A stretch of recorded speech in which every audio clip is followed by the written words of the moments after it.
Hello everyone and welcome back to my channel and don't forget to subscribe my channel. तो इस episode के start में हमें queen Jisshu को दिखाते हैं। क्वीन जीसू बहुत ज्यादा गुस्से में होती हैं और वॉरियर लू से कह रही होती हैं कि मैक जॉन को अभी ही उठाकर सिला से बाहर फेंक दो। वो मेरे साथ ऐसा कैसे कर सकता है? मैंने उसकी वजह से इतना कुछ बर्दाश्त किया है, इतना कुछ किया है मैंने उसके लिए। वॉरियर लू कहते हैं कि वैसे जो हुआ वो अच्छा ही है। तो क्वीन जीसू कहती है कि वो कैसे? वॉरियर लू कहते हैं कि महाराज अब हमारे राज्य में कहीं भी सेफ नहीं थे, वो कहीं भी चले जाएं उन्हें खतरा ही होना था। जो हादसा पिछले दिनों हुआ है वो दोबारा से भी हो सकता था। तो क्या कोई भी ये सोच सकता है कि महाराज खुद होरांग में मौजूद होंगे? फिर हमें मैक जॉन को दिखाते हैं जो क्वीन जीसू के बारे में ही सोच रहा होता है और कहता है कि मैंने जैसा सोचा था वैसा ही तो हो गया है, फिर आखिर कौन सी परेशानी मुझे खाई जा रही है। फिर हमें सुबह में आर्य को दिखाते हैं जो मोमयोंग के रूम के बाहर खड़ी होती है और कहती है क्या ये अभी तक सो रहा है। और फिर वो मोमयोंग को उठाने के लिए झूठ मूठ की खांसी करती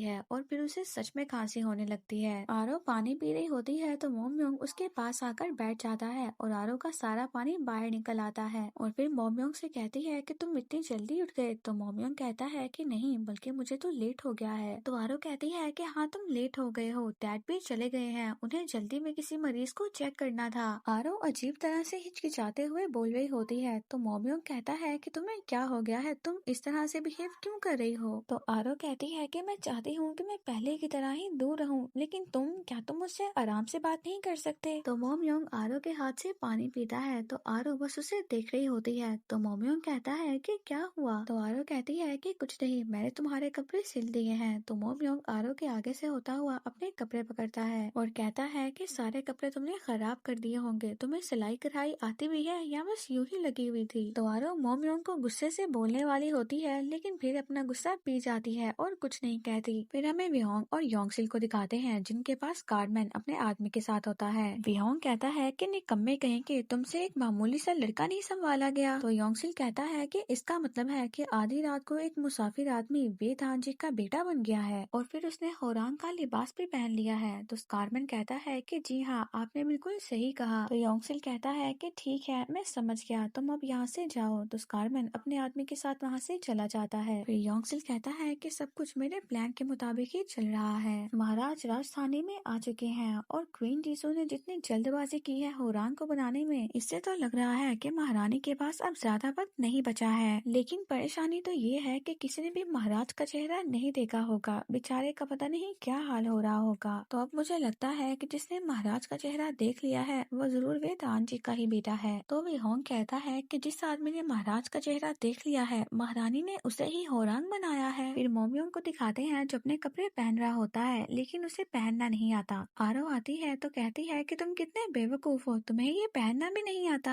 आरो पहना रही होती है तो उसे भी समझ नहीं आ रहा होता। तो मोमयोंग कहता है कि तुम तो मुझसे भी ज्यादा बुद्धू हो, अब जल्दी से करो, मुझे जाना है। आरो कहती है कि लोग तुम्हें मुसीबत कहते हैं ना, बिल्कुल सही कहते हैं, अब मुझे इस बात पर यकीन हो गया। और चलो अब अपने हाथ ऊपर करो। और फिर वो मोमयोंग को बेल्ट पहनाने लगती है और कहती है कि शायद ये ऐसे ही था। तो मोमयोंग कहता है कि मुझे तो नहीं लगता कि ये ऐसे था। तो आरो कहती है कि तुम्हें इतना भी याद नहीं कि तुमने इसे कैसे पहना था? तो मोमयोंग कहता है कि हाँ बिल्कुल, शायद तुम्हें सिलाई नहीं आती तो मेरे सारे कपड़े खराब हो गए। आरो कहती है कि हो सकता है कि मुझे सिलाई ना आती हो लेकिन मुझे लोगों की धुलाई बहुत अच्छे से आती है। तो मोमयोंग कहता है कि अच्छा, वैसे मुझे ये पता नहीं था। तो आरो उसे सीधा खड़े रहने का कहती है। फिर एक दफा पूरी तरह से मोमयोंग को देखती है और कहती है कि तुम अच्छे लग रहे हो। तो मोमयोंग कहता है कि अच्छा है, तुमने मान ही लिया कि मैं सुंदर लग रहा हूँ, बल्कि बहुत ज्यादा सुंदर। फिर आरो कहती है कि देखो, मैं होरांग का प्रोग्राम देखने जा रही हूँ, तो अगर मैं वहाँ पर तुम्हें नजर आ जाऊँ तो जरा स्माइल कर देना। तो मोमयोंग कहता है कि मैं ऐसा नहीं करने वाला, तुम्हारी जैसी बहन को संभालना मुश्किल कामों में से एक मुश्किल काम है, ये मुश्किल काम है, पर चलो कोई नहीं, मैं कर लूंगा। फिर सभी होरांग एक साथ चिल्ला का चक्कर लगा रहे होते हैं, सभी लोग उन्हें देख रहे होते हैं। लड़कियां तो लड़कों को देखकर पागल हो जाती हैं और कह रही होती हैं कि ये कितने खूबसूरत हैं, इनके चेहरे कितने चमक रहे हैं। और कुछ तो कहती हैं कि मुझे पहनजों के अलावा तो कोई और दिखता ही नहीं है। फिर जब मिस्टर पीजो होरांग मास्टर को देखते हैं तो कहते हैं कि इसीलिए कहते हैं कि कपड़े बहुत मायने रखते हैं, मैं तो इतने दिनों से इसे कोई आम आदमी समझ रहा था। फिर जब एक होरांग सूहो की बहन की बात करता है तो दूसरों से मना करता है कि आंखें अपनी नीची कर लो, ये सूहो की बहन है। और फिर यूं ही बैंड्रियो की नजर भी सूहो की बहन पर पड़ती है। फिर होरांग मास्टर के साथ वो जो दूसरा सोल्जर उनसे कहता है कि आपको डर नहीं लग रहा इन सबको एक साथ एक ही जगह पर इकट्ठा करने में। तो होरांग मास्टर कहते हैं कि बिल्कुल भी नहीं, तो क्या तुम्हें डर लग रहा है? तो सोल्जर कहता है कि मैं तो इन सब पे नजर रखूंगा और आप पर भी। अगर आप कोई गलत रास्ता अपनाओगे तो मैं जाकर महारानी को बता दूंगा और फिर इसी काम के लिए तो मैं यहाँ पर आया हूँ। तो होरांग मास्टर कहते हैं कि फिर मुझे तुम्हारे साथ काम करने में आसानी नहीं होगी। फिर हमें रेस्टोरेंट में विहोंग को दिखाते हैं जो योंगसिल से कहता है कि अभी होरांग का प्रोग्राम खत्म नहीं हुआ है, तो आप पहले ही यहाँ पर क्यों आ गए? तो योंगसिल कहते हैं कि तुम्हें क्या लगता है कि मैं यहाँ पर क्यों आया हूँ? जितने भी नौजवान होरांग नहीं बन सके वो सभी आज यहीं पर तो इकट्ठा होंगे। लड़कों को दिखाते हैं जो बस शराब पी रहे होते हैं। तो योंगसिल कहता है कि ये सभी बेचारे लड़के पहले ऐसे तो नहीं थे, लेकिन अब देखो ये सभी कितने गुस्से में लग रहे हैं क्योंकि ये सभी होरांग बनना चाहते थे। अभी कल ही की बात है कि सबने कसम उठाई थी कि वो महारानी के वफादार रहेंगे, लेकिन तुम आज देखो आज ये सारे लड़के सबसे ज्यादा नफरत तो क्वीन जीसू से ही कर रहे हैं। तो विहोंग कहता है क्या आप इन सबसे यहाँ पर मिलने के लिए आए हो? तो योंगसिल कहता है कि अरे नहीं, मैं तो इन सबको यहाँ खरीदने आया हूँ। फिर हमें कांगसांग को दिखाते हैं जो बाकी लड़कों के साथ बैठा होता है। उनमें से एक लड़का कहता है कि देखो दोस्तों वो सभी होरांग बन गए हैं लेकिन हम यही बैठे हैं। तो कांगसांग गुस्से में आ जाता है और कहता है कि उन लोगों को इतना महान किसने बनाया? वो लोग इसलिए किस्मत वाले हैं क्योंकि उनके बाप के पास ताकत है, इसमें उन लोगों ने क्या किया? योंगसिल और विहोंग भी उसे देखकर खुश हो रहे होते हैं। कांगसांग कहता है कि तुम सभी एक जैसे हो, तुम सभी कायर और बुज़दिल हो, तुम सब कुछ नहीं कर सकते,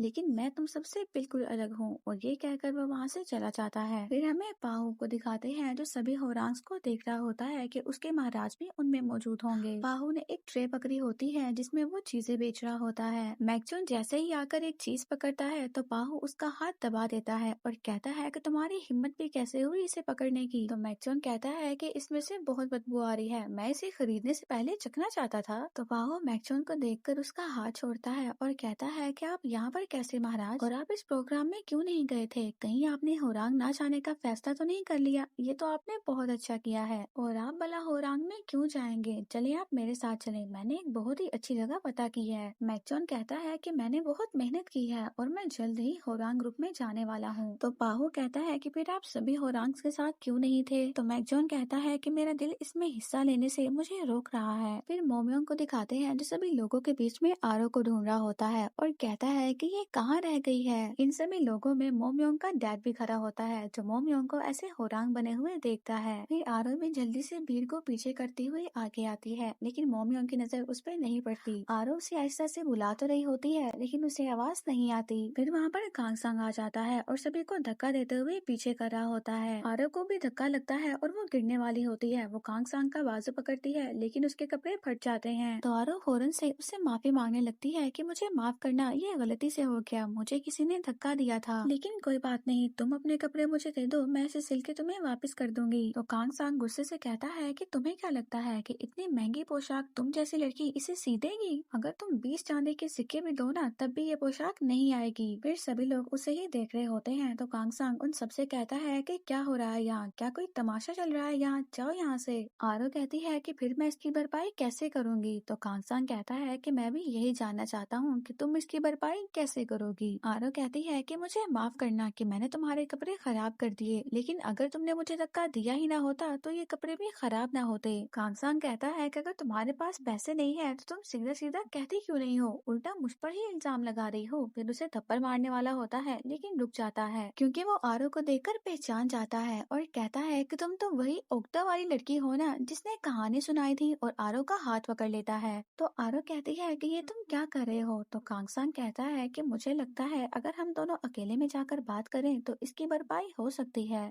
फिर वो आरो को खींचता हुआ ले जाने लगता है। तो आरो उसे कह रही होती है कि ये तुम क्या कर रहे हो, छोड़ो मुझे। फिर कांगसांग के मुंह पे कोई पैसे मारता है तो वो कहता है कि कौन है, सामने आओ। तो मैकजॉन सामने आता है और कहता है कि अरे अरे, मैं तो बहुत प्यार से तुम्हारे लिए लेके आया था। तो कांगसांग कहता है कि तुम कौन हो? मैकजॉन कहता है कि इस गलती के तुम्हें 20 सिक्के चाहिए थे ना, और मैंने गलती से तुम्हें मार दिया तो इसके लिए तुम 20 और जोड़ लो। कांगसांग कहता है कि हिसाब इतनी आसानी से खत्म नहीं होगा। तो मैकजॉन और चांदी के सिक्के पकड़ता है और कहता है कि फिर मुझे बताओ तीसरी गलती के तुम कितने सिक्के लोगे। फिर खांग सांग मैकजॉन को मारने वाला होता है तो पाहो खांग सांग के पेट में मारता है। खांग सांग दोबारा से मारने वाला होता है लेकिन फिर पाहो को देखकर रुक जाता है। मैकजॉन कहता है कि मुझे लगता है आज तुम्हारे हाथों से ऐसे ही गलतियां होने वाली हैं, तो तुम खड़े रहो और सिक्के गिनते जाओ। तो खांग सांग अपने पैसे पकड़ता है और वहाँ से चला जाता है। आरो मैकजॉन से कहती है कि तुम्हारा शुक्रिया, मैं जल्द ही तुम्हें तुम्हारे पैसे लौटा दूंगी, लेकिन मैं सिर्फ 20 सिक्के दूंगी, तुम्हारी गलती के पैसे भला मैं क्यों दूंगी।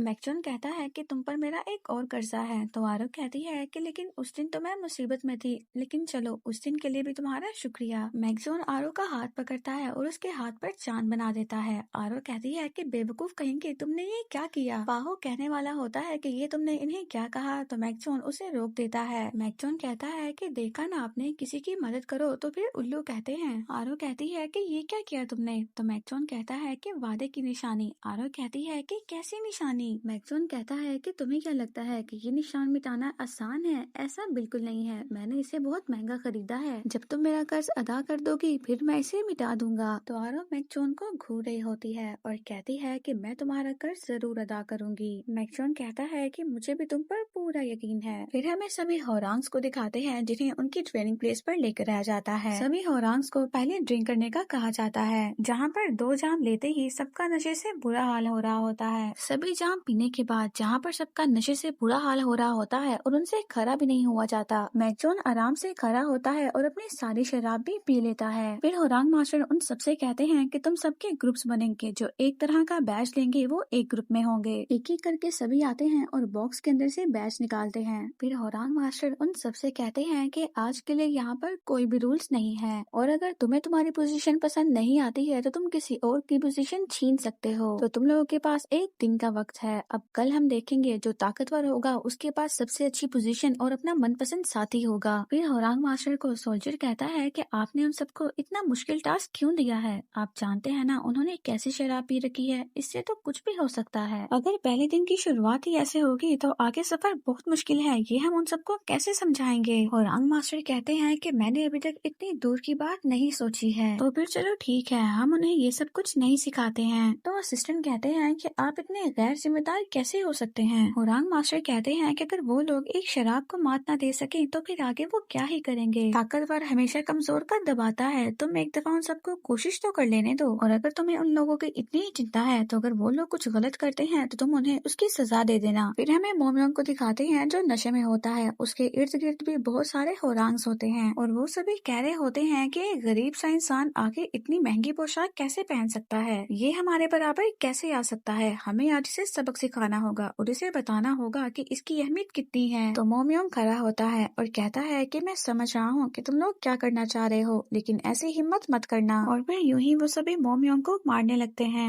फिर आरो को दिखाते हैं जो मोमयोंग के बारे में ही सोच रही होती है और कहती है कि अगर उसकी चोट का इलाज न किया तो उसे बहुत ज्यादा दर्द होगा। फिर मोमयोंग को दिखाते हैं जिसे सभी होरांग एक गड्ढे में फेंक देते हैं और कहते हैं कि अब तुम यही मरोगे, चलो इससे छुटकारा तो मिला। फिर जब वो लोग जाने वाले होते हैं तो मोमयोंग एक की टांग को पकड़ता है और उसे गड्ढे में फेंक देता है और खड़ा होता है और कहता है कि तुमने मुझे लात क्यों मारी। एक ही पल में मेरा सारा नशा उतर गया। फिर मोमयोंग होश में आ चुका होता है और उन सबको बहुत मारता है। फिर हमें सूहो और बैंड्रियो को दिखाते हैं जो नशे में होते हैं और एक दूसरे का बैज मांग रहे होते हैं और खुद ही गिर पड़ रहे होते हैं। सूहो कहता है कि अच्छा होगा तुम अपनी जिद छोड़ दो और मैं तुम्हें तलाक देता हूँ। ये असिस्टेंट होरांग मास्टर से कह रहे होते हैं कि ऐसे ही लड़ते हुए अगर किसी की जान चलेगी तो इसका अंजाम जानते हैं आप। आपको क्या लगता है आप होरांग के अंदर ऐसे लड़ाई डलवाकर बच जाएंगे। होरांग मास्टर कहते हैं कि तुम्हें इतनी फिक्र क्यों हो रही है, क्या तुम्हें पहले ही दिन अपने स्टूडेंट से लगाव हो गया है, या फिर महारानी को तुम्हें क्या खबर देनी है इसकी चिंता तुम्हें सता रही है। और क्या फर्क पड़ता है कब एक दूसरे को मारे या फिर मरे,